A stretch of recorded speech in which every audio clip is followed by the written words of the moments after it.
आज मैं आपके साथ 3D क्विक टाइज लोगो बनाने की वीडियो शेयर कर रहा हूं। तो उसके लिए सबसे पहले हम अपना कैनवा ओपन कर लेंगे। अगर आपके पास कैनवा प्रो सब्सक्रिप्शन नहीं है तो डोंट वरी, आप कैनवा प्रो 1 मंथ के लिए फ्री भी यूज कर सकते हैं। कैनवा में एक न्यू प्रोजेक्ट ओपन कर लेंगे।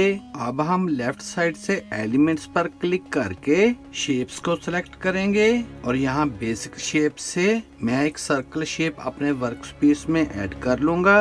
इसके साइज को हम यहाँ तक इंक्रीज कर लेंगे। फिर ऊपर से कलर पर क्लिक करके हम इसका कलर चेंज कर लेंगे और मैं इसको ऑरेंज कलर दे दूंगा। अब हम शेप्स के सेक्शन से एक ट्रायंगल शेप यहाँ ऐड कर लेंगे। कलर पर क्लिक करके मैं इसको लाइट ग्रे कलर दे दूंगा।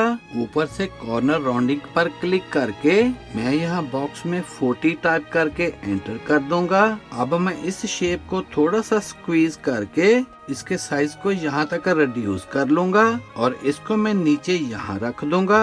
अब मैं इस शेप की 3 और डुप्लीकेट्स बनाकर इनको यहाँ ऐसे सेट कर दूंगा और अब हम शेप्स के सेक्शन से एक सर्कल शेप यहाँ ऐड कर लेंगे। इसको मैं लाइट ग्रे कलर दे दूंगा और इसके साइज को यहाँ तक रिड्यूस करके इसको मैं मिडिल में प्लेस कर लूंगा। अब हम एलिमेंट्स पर क्लिक करके यहाँ एक और ट्रायंगल शेप ऐड कर लेंगे और इसको मैं यहाँ तक रिड्यूस करके इसको ट्रायंगल शेप के ऊपर सेट कर दूंगा। अब मैं इसकी 3 और डुप्लीकेट्स बनाकर इनको इन दूसरी शेप्स के ऊपर सेट कर दूंगा। फिर हम एलिमेंट्स पर क्लिक करके सर्च में सर्कल लिखकर सर्च करेंगे। यहाँ से ग्राफिक्स को सिलेक्ट कर लेना है और यहाँ से मैं ये वाला सर्कल यहाँ ऐड कर लूंगा। इसको हम एडजस्ट करके इनके ऊपर सेट कर देंगे। फिर कलर पर क्लिक करके इसको मैं ग्रे कलर दे दूंगा और अब हम शेप्स के सेक्शन से एक सर्कल शेप यहाँ ऐड कर लेंगे और इसको हम ब्लैक कलर दे देंगे और इसके साइज को यहाँ तक इंक्रीज कर लेंगे। फिर इस पर राइट क्लिक करके लेयर को सिलेक्ट करेंगे। फिर सेंड टू बैक पर क्लिक कर देंगे और इसके साइज को यहाँ से एडजस्ट कर लेना है। अब मैं शेप्स के सेक्शन से ये वाली शेप यहाँ ऐड कर लूंगा और इसको मैं व्हाइट कलर दे दूंगा और इसके साइज को मैं यहाँ तक रिड्यूस करके टाइनी सा बनाकर इसको मैं यहाँ रख दूंगा। फिर इस टाइनी शेप की डुप्लीकेट बनाकर इनको मैं थोड़े थोड़े डिस्टेंस पर सेट करता जाऊंगा ताकि एक टायर की शेप आ जाए। इसको हम यहाँ पर थोड़े थोड़े फासले पर रखते जाएंगे और इसको हम एक टायर की शेप दे देंगे। जब ये स्टेप डन हो जाए तो अब मैं दोबारा फिर ये वाली शेप यहाँ ऐड करके इसको मैं ब्लैक कलर दे दूंगा और इसके साइज को थोड़ा सा रिड्यूस करके और इसको मैं यहाँ रख दूंगा। इसको थोड़ा सा रोटेट भी कर लेंगे और इसको लेटर क्यू बना लेंगे। अब हम इन सबको सिलेक्ट करके इनको ग्रुप कर लेंगे। इनको मैं यहाँ रख दूंगा। अब हम टेक्स्ट पर क्लिक करके यहाँ एक टेक्स्ट बॉक्स ऐड कर लेंगे और यहाँ मैं लेटर टी टाइप कर लूंगा। फॉन्ट पर क्लिक करके मैं इसको वेडजेस फॉन्ट दे दूंगा और इसके साइज को यहाँ तक इंक्रीज करके इसको मैं यहाँ रख दूंगा। तो अब मैं दोबारा फिर ये वाली शेप यहाँ ऐड करके और इसको मैं व्हाइट कलर दे दूंगा। इस लेटर टी के ऊपर सेट कर देंगे। फिर इस टाइनी शेप की डुप्लीकेट बनाकर इसको हम यहाँ पर थोड़े थोड़े फासले पर रखते जाएंगे और इन सब टाइनी शेप्स को सिलेक्ट करके इनको भी हम ग्रुप कर लेंगे।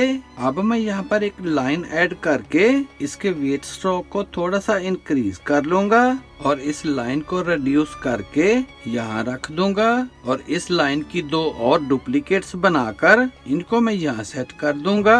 अब मैं यहाँ एक टेक्स्ट बॉक्स ऐड करके यहाँ मैं क्विक टाइल्स टाइप कर लूंगा और इसको सेम फॉन्ट दे देंगे।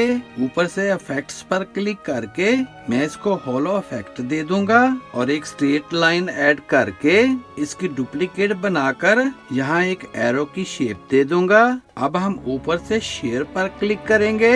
यहाँ से ट्रांसपेरेंट बैकग्राउंड को सिलेक्ट कर लेना है और डाउनलोड पर क्लिक करके इसको हम डाउनलोड कर लेंगे।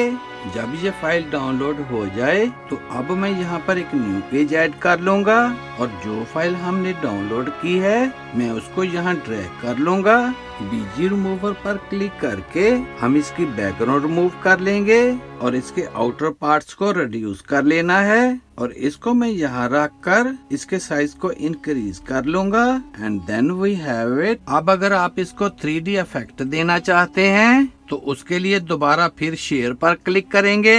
यहाँ से पेज 2 को सिलेक्ट कर लेना है और डाउनलोड पर क्लिक करके इसको हम डाउनलोड कर लेंगे। जब ये फाइल डाउनलोड हो जाए तो अब हम अपने ब्राउजर से गूगल को ओपन करके गूगल जेमिनी को ओपन करेंगे।